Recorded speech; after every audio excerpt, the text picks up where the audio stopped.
தமிழ்நாட்டில் 718 கோடி ரூபாய் முதலீடு செய்கிறது ஸ்னைடர் எலக்ட்ரிக் குழுமம். அண்மை செய்தியாக பார்க்கிறோம். கூடுதல் விவரங்களை வழங்குவதற்காக செய்தியாளர் கண்ணன் இணைகிறார். விவரங்கள் கண்ணன்.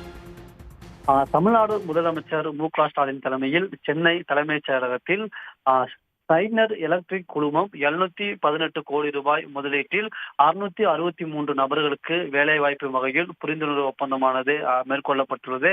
அதன்படி பார்த்தோம் என்றால் அந்த நிறுவனமானது சென்னை மற்றும் கோயம்புத்தூரில் உள்ள தனது ஆலையை விரிவாக்கம் செய்ய உள்ளது. மேலும் ஓசூரில் இந்த நிறுவனமானது தனது புதிய ஆலையை அமைக்க உள்ளது. இந்த புதிய ஆலையில் மின்கலன்கள் மற்றும் குளிர்விப்பு தீர்வுகளுக்கான புதிய ஆலையானது அமைக்கப்பட உள்ளது. இந்த ஆலை அமைப்பது மற்றும் சென்னை மற்றும் கோயம்புத்தூரில் உள்ள ஆலையை விரிவாக்கம் செய்வது தொடர்பான புரிந்துணர்வு ஒப்பந்தம் இன்றைய தினம் சென்னை தலைமைச் செயலகத்தில் முதலமைச்சர் முன்னிலையில் மேற்கொள்ளப்பட்டது.